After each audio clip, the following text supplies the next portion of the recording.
रोहिणी अपनी बेटी सलोनी के साथ लखनऊ के इंदिरा नगर मोहल्ले में रहती थी। उसका 3 मंजिल का मकान था। पहली दोनों मंजिलों पर रहने के लिए कमरे थे और तीसरी मंजिल पर गोदाम बना था, जहां कबाड़ और पुरानी चीजें रखी रहती थीं। ईसाई समुदाय की रोहिणी सुल्तानपुर जिले की रहने वाली थी। उसने जॉन से प्रेम विवाह किया था। सलोनी के जन्म के बाद रोहिणी और जॉन के संबंध खराब हो गए।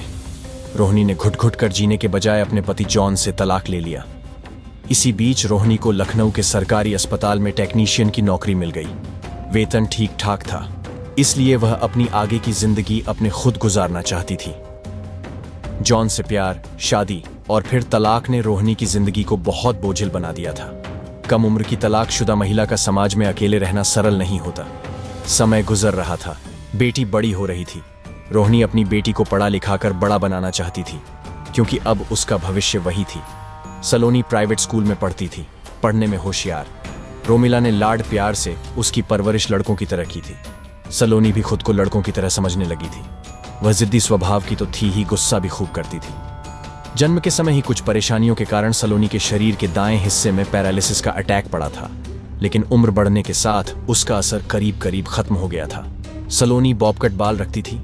उसकी उम्र हालांकि 15 साल थी, पर वह अपनी उम्र से बड़ी दिखाई देती थी। वह लड़कों की तरह टी-शर्ट पैंट पहनती थी। सलोनी के साथ पढ़ने वाले लड़के लड़कियां स्मार्टफोन इस्तेमाल करते थे। सलोनी ने भी मां से जिद करके स्मार्टफोन खरीदवा लिया। रोहिणी जानती थी कि आजकल के बच्चे मोबाइल पर इंटरनेट लगाकर फेसबुक और व्हाट्सएप जैसी साइटों का इस्तेमाल करते हैं, जो सलोनी जैसी कम उम्र लड़की के लिए ठीक नहीं है। लेकिन इकलौती बेटी की जिद के सामने उसे झुकना पड़ा। रोहिणी सुबह 8 बजे अस्पताल जाती थी और शाम को 4 बजे लौटती थी। सलोनी भी सुबह 8 बजे स्कूल चली जाती थी और 2 बजे वापस आती थी। कठिन जीवन जीने के लिए रोहिणी ने बेड की जगह घर में सीमेंट के चबूतरे बनवा रखे थे। माँ बेटी बिस्तर डालकर इन्हीं चबूतरों पर सोती थी। रोहिणी को अस्पताल से 45,000 रुपए प्रतिमाह वेतन मिलता था। इसके बावजूद माँ बेटी का खर्च बहुत कम था। रोहिणी जो खाना बनाती थी वह कई दिन तक चलता था। मोबाइल फोन लेने के बाद सलोनी ने इंटरनेट के जरिए अपना फेसबुक अकाउंट बना लिया था। वह अक्सर अपने दोस्तों से चैटिंग करती रहती थी। इसी के चलते उसके कई नए दोस्त बन गए थे। उसके इन्हीं दोस्तों में से एक था पश्चिम बंगाल के मालदा का रहने वाला सुदीप दास। 19 साल का सुदीप एक प्राइवेट फैक्ट्री में काम करता था। उसके घर की हालत ठीक नहीं थी। उसका पिता सुधीर दास मालदा में मिठाई की एक दुकान पर काम करता था, जबकि मां कावेरी घरेलू महिला थी। उसका छोटा भाई राजदीप कोई काम नहीं करता था। सुदीप और उसके पिता की कमाई से ही घर का खर्च चलता था। सुदीप और सलोनी के बीच चैटिंग के माध्यम से जो दोस्ती हुई, धीरे धीरे प्यार तक जा पहुंची। चैटिंग करते करते सुदीप और सलोनी एक दूसरे के प्यार में पागल से हो गए। स्थिति यह आ गई कि सुदीप सलोनी से मिलने के लिए बेचैन रहने लगा। दोनों के पास एक दूसरे के मोबाइल नंबर थे। दोनों खूब बातें करते थे। मोबाइल पर ही दोनों की मिलने की बात तय हुई। सितंबर 2013 में सुदीप सलोनी से मिलने लखनऊ आ गया। सलोनी ने सुदीप को अपनी मां से मिलवाया। रोहिणी बेटी को इतना प्यार करती थी कि उसकी हर बात मानने को तैयार रहती थी। 2 दिन लखनऊ में रोहिणी के घर पर रहकर सुदीप वापस चला गया। अक्टूबर में सलोनी का बर्थडे था। उसके बर्थडे पर सुदीप फिर लखनऊ आया। अब तक सलोनी ने सुदीप से अपने प्यार की बात मां से छिपा कर रखी थी, लेकिन इस बार उसने अपने और सुदीप के प्यार की बात रोहिणी को बता दी। सलोनी और सुदीप दोनों की ही उम्र ऐसी नहीं थी कि शादी जैसे फैसले कर सके, इसलिए रोहिणी ने दोनों को समझाने की कोशिश की। ऊंच नीच दुनियादारी के बारे में बताया, लेकिन सुदीप और सलोनी पर तो प्यार का भूत चढ़ा था। रोहिणी को इनकार करते देख सुदीप बड़े आत्मविश्वास से बोला, आंटी आप चिंता न करें, मैं सलोनी का ख्याल रख सकता हूँ। मैं खुद भी नौकरी करता हूँ और मेरे पिताजी भी। हमारे घर में भी कोई कुछ नहीं कहेगा।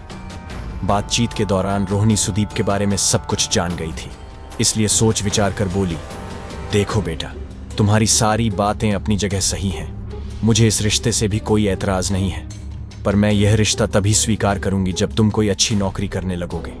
आजकल 10-12 हजार की नौकरी में घर परिवार नहीं चलते। अभी तुम दोनों में बचपना है।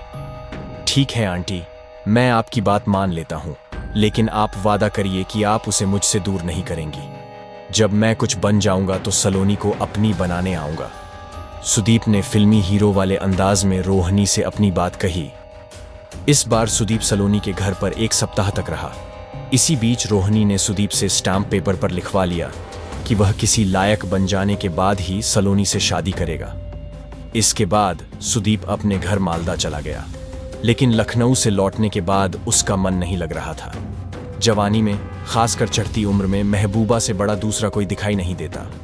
काम धाम, भूख प्यास, घर परिवार सब बेकार लगने लगते हैं। सुदीप का भी कुछ ऐसा ही हाल था। उसकी आंखों के सामने सलोनी का गोल गोल सुंदर चेहरा और बोलती हुई आंखें घूमती रहती थीं। वह किसी भी सूरत में उसे खोने के लिए तैयार नहीं था। जब नहीं रहा गया तो 10 दिसंबर 2013 को सुदीप वापस लखनऊ आया और रोहिणी को बहका फुसलाकर सलोनी को मालदा घुमाने के लिए साथ ले गया।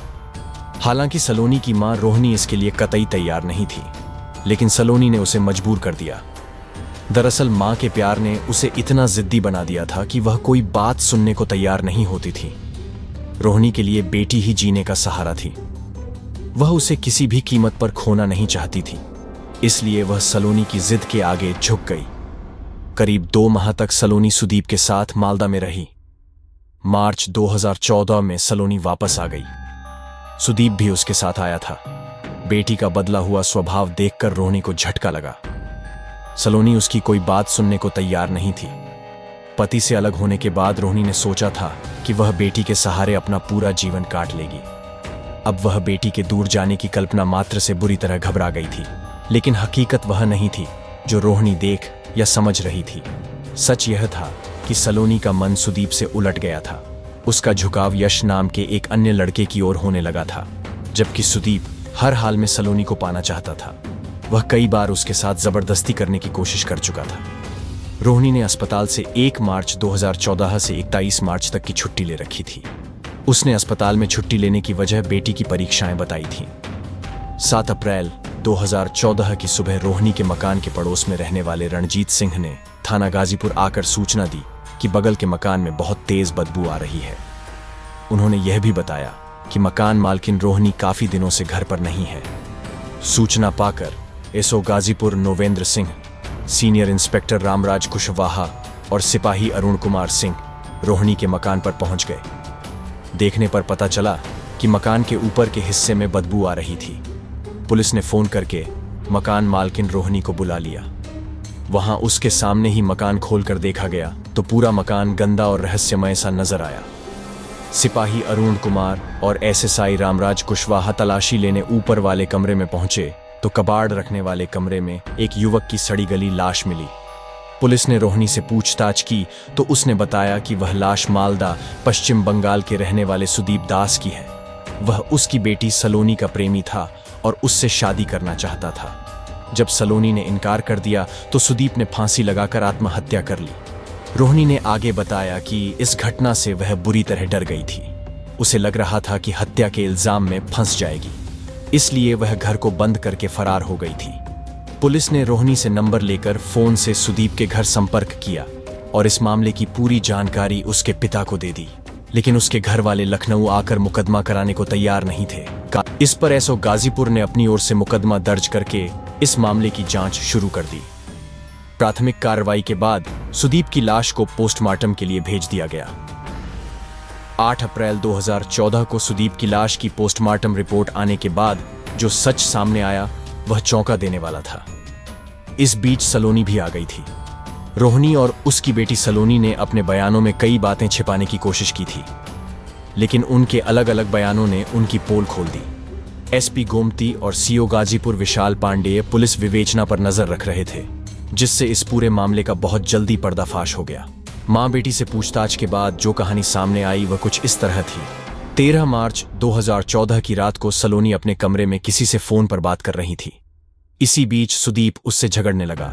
वह गुस्से में बोला, मैंने मां बेटी दोनों को कितनी बार समझाया है कि मुझे खीर में इलायची डालकर खाना पसंद नहीं है, लेकिन तुम लोगों पर मेरी बात का कोई असर नहीं होता। उसकी इस बात पर सलोनी को गुस्सा आ गया।